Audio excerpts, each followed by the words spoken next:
أعوذ بالله من الشيطان الرجيم بسم الله الرحمن الرحيم أم حسبت أن أصحاب الكهف والرقيم كانوا من آياتنا عجبا۔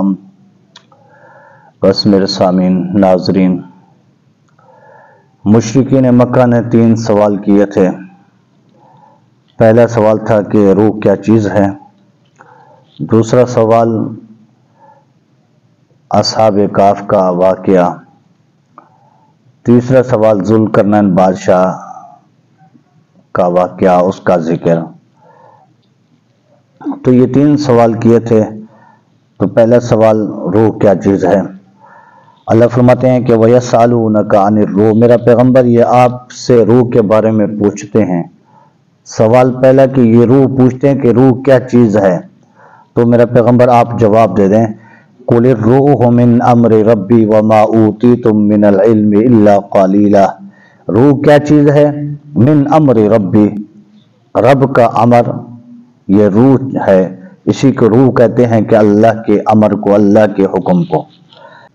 ام حسبتا، یا گمان کرتے ہو کہ ان اصحاب الکہف، کہ بے شک غار والے، والرقیم اور لوہے والے، کانوا من آیاتنا عجبا، تھے یہ ہماری نشانیوں میں سے، معجزات میں سے، عجبا عجیب۔ اللہ فرماتے ہیں مشرکین مکہ یہ اصحاب کہف کا جو ذکر ہے، یہ سوال کرتے ہیں کہ ان کے نزدیک یہ کوئی عجیب واقعہ ہے، قدرت کی نشانیوں میں سے یہ تو معمولی نشانی ہے، معمولی قدرت ہے۔ ہماری کئی نشانیاں ہیں، دن رات، دن آنا رات کا آنا، سورج کا طلوع ہونا غروب ہونا، سورج کا آنا جانا، یہ تو نشانیاں اس اصحاب کہف سے بھی زیادہ عجیب نشانیاں ہیں۔ تو مشرکین نے دوسرا سوال کیا تھا اصحاب کہف کے بارے میں، اصحاب کہف وہ کون تھے؟ تو اس کا پہلے خلاصہ آپ کو مختصر میں بتا دیتا ہوں، کیونکہ قرآن پاک میں مختصر ذکر کیا ہے کہ وہ چند نوجوان تھے جو غار میں چلے گئے تھے، چھپ گئے تھے، ایمان والے تھے، اللہ نے انہیں سلا دیا، نیند میں سلا دیا تھا، وہ کئی مدت غار میں سوئے رہے، پھر اللہ نے انہیں بیدار کیا، پھر بعد میں انہیں اللہ نے موت دے دی۔ تو گویا کہ غار میں جب گئے تھے، سورج کبھی ان کو، سورج کی روشنی آتی تھی ان کے پاس، ان کو روشنی بھی آ رہی تھی، ان کی کروٹیں بھی اللہ بدل رہے تھے، اور ان کے کانوں پر اللہ نے تھاپی دے دی، اور کئی مدت تک وہ غار میں رہے۔ مختصر خلاصہ قرآن میں ارشاد فرمایا۔ لیکن مفسرین فرماتے ہیں کہ یہ ایک دقیانوس بادشاہ تھا، بت پرست، تو وہ لوگوں کو بت پرستی پہ لگاتا تھا۔ ایک دن میلہ تھا، تو سارے لوگ وہاں جمع ہوئے، تو وہاں پر جس طرح ان کی پوجا تھی، جس طریقے سے ان کا وہ میلہ تھا، تو اس میلے کو دیکھ کر ان میں سے ایک نوجوان نے دیکھا کہ یہ کام غلط ہے، یہ پوجا غلط ہے۔ وہ آرام سے وہاں سے اٹھ کر چھپ کر کے سامنے ایک درخت تھا، وہاں جا کر بیٹھ گیا۔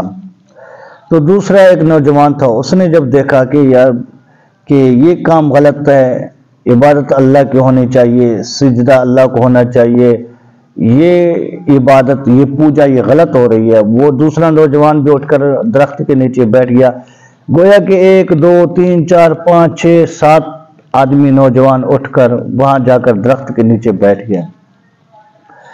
اب وہ درخت کے نیچے جا کر بیٹھے وہ 7 آدمی نوجوان، تو اب ایک دوسروں کو اپنا دل کا راز بھی نہیں بتا رہے، کہیں بتا دیں، کہیں ایسا نہ ہو کہ یہ جا کر بادشاہ کو شکایت کریں، ایک دوسرے کے ڈر سے کہ ہو سکتا ہے میں ایمان والا ہوں، یہ دوسرا شرک کرنے والا ہو، یہ میری بات بادشاہ تک پہنچا نہ دے۔ آخر ان میں سے ایک نے ہمت کر کے کہہ دیا کہ بھائیو بات یہ ہے کہ میں یہاں پر اس لیے آیا ہوں کہ وہ بادشاہ بت کی پوجا کرواتا ہے، رب کی عبادت سے انکار کراتا ہے، تو اس لیے میں تو ایمان والا ہوں، میں تو عبادت اپنے رب کی کروں گا، میں ان بتوں کی پوجا نہیں کرتا، یہ غلط ہے۔ جب ایک نے اپنے دل کا اظہار کیا تو باقی سب نے بھی یہی کہا کہ ہم بھی اللہ کی عبادت کرنے والے ہیں، ہم بھی اللہ کی پوجا کرنے والے ہیں، ہم غیروں کی عبادت کرنے والے نہیں ہیں۔ تو کسی نے دیکھ لیا ان ساتھوں کو، جا کر بادشاہ کو شکایت کی کہ وہ چند نوجوان، وہ 7 افراد جو ہیں وہ علیحدہ بیٹھ گئے ہیں، وہ ان بتوں کو نہیں مانتے، وہ ان کی پوجا نہیں کرتے۔ تو بادشاہ نے ان کو بلایا، ان کو بلانے کے بعد ان سے پوچھا تو انہوں نے کہا بھئی ہم تو اللہ کی عبادت کریں گے، کیونکہ وہ بڑے وزیروں کے وزیر تھے یا وزیروں کی اولاد تھی، بڑے صاحب استطاعت اور طاقت والے تھے۔ تو بادشاہ نے ان کو مہلت دی کہ آپ کو 3 دن کی مہلت ہے، سوچ لیں سمجھ لیں، اگر نہیں تو پھر اگر آپ ہمارے مذہب پر آگے تو ٹھیک ہے، اگر نہیں پھر آپ کو سخت سزا دی جائے گی۔ تو ان کو نوجوانوں کو جب مہلت مل گئی 3 دن کی، انہوں نے سوچا، آپس میں مشورہ کیا کہ اگر ایمان اور جان کو بچانا ہے تو اپنے علاقے کو چھوڑنا پڑے گا، والدین کو چھوڑنا پڑے گا، اولاد کو چھوڑنا پڑے گا، بچوں کو چھوڑنا پڑے گا، اپنے علاقہ بھی چھوڑنا پڑے گا، تو جان بھی بچ جائے گی، ایمان بھی بچ جائے گا۔ اگر علاقے کو نہیں چھوڑتے یا ایمان جائے گا یا جان جائے گی، کیونکہ وہ کہے گا ایمان چھوڑو، نہیں چھوڑیں گے تو وہ جان سے مار دے گا۔ اگر ہم کہیں گے نہیں ہم ایمان چھوڑتے ہیں تو پھر جان تو بچ جائے گی، ایمان گیا تو پھر کچھ نہ بچا۔ تو اس لیے ہمیں چاہیے کہ یہاں سے نکل کر کہیں غار میں چھپ جائیں۔ تو وہ کچھ کھانے کی اشیاء چیزیں اٹھا کر اپنے گھروں سے وہ 7 نوجوان وہاں سے چل پڑے، ان کے ساتھ ایک کتا بھی ساتھ ہو گیا۔ تو جب یہ نوجوان غار میں چلے گئے، جا کر وہاں سوئے تو کتا غار کے باہر بیٹھ گیا۔ تو وہ نوجوان جب سو گئے تو اللہ نے ان کو ایسی نیند میں سلا دیا کہ 309 سال تک اس غار کے اندر سوئے رہے۔ اللہ رب العزت اپنی قدرت، اپنی شان کے مطابق ان کو روشنی بھی جاتی تھی، ان کو دھوپ بھی نہیں لگتی تھی، ان کے اللہ رب العزت کروٹیں بھی اپنی شان، اپنی قدرت سے بدلواتا رہتا، کبھی کروٹ بدل جاتے، کبھی ادھر بدل جاتے۔ تو 309 سال کے بعد جب انہیں بیدار ہوئے، اللہ نے انہیں بیدار کیا، جب وہ اٹھ گئے تو آپس میں انہوں نے ایک دوسرے کو کہا کہ کتنے منٹ ہم سویا ہیں، کتنے لمحہ سویا ہے۔ تو کوئی کہتا ہے 1 دن نیند کی ہے، کوئی کہتا ہے 1 گھنٹہ، کوئی کہتا ہے آدھا گھنٹہ۔ تو گویا کہ 1 دن کے اندر کہتے ہیں 1 دن سوئے ہوں گے بس، زیادہ سے زیادہ، لیکن وہ 309 سال رہ چکے تھے۔ تو انہوں نے کہا کہ جھگڑا نہ کریں۔ ان میں سے ایک کو کہا کہ آپ یہ پیسے لیں، جا کر خیال سے جانا کہ پکڑے نہ جائیں، کہ دقیانوس جو بادشاہ اس کو خبر نہ مل جائے، خیال سے جانا، وہاں سے ہوٹل سے جا کر کوئی کھانا لیا، بھوک لگی کھائیں۔ تو ان میں سے ایک نوجوان جو پیسے لے کر گیا ہوٹل پر، وہاں سے چیز لینے کے لیے، روٹی وغیرہ کے لیے، ان کو جو سکے تھے وہ 309 سال پرانے سکے انہوں نے دیکھے۔ تو وہاں تو شور مچ گیا کہ یہ تو کئی صدیاں پرانی والی، 3 صدیاں پرانی گزر چکا ہے، 3 صدیاں، یہ تو پرانا سکہ ہے۔ تو شور ہوتے ہوئے تو لوگ جمع ہو گئے، لیکن اس وقت جو بادشاہ تھی وہ مسلمان حکمران تھا۔ تو لکھا ہے روایات میں کہ اسے پھر لے گئے اس نوجوان کو بادشاہ کے پاس۔ تو بادشاہ نے انہیں تسلی دی کہ میں مسلمان ہوں، تم ایمان پر ہو، تم ایمان پر اپنی زندگی گزارو، تمہیں مسئلہ نہیں ہے۔ تو اس لیے بعض روایات میں آتا ہے کہ اس نوجوان کو کہا کہ جائیں اپنے ساتھی کو باقی وہ بھی لے کر آ جائیں۔ تو یہ نوجوان وہاں گیا اپنے ساتھیوں کے پاس، وہاں غار میں جانے کے بعد اللہ نے پھر انہیں ہمیشہ کی نیند سلا دی، موت دے دی۔ بعض روایات میں آتا ہے کہ نہیں، بادشاہ خود آیا تھا اس کی غار تک، اور اس نوجوان نے بادشاہ سے کہا کہ آپ یہاں رکیں، میں اندر جاتا ہوں، اپنے ساتھیوں کو لے کر آتا ہوں۔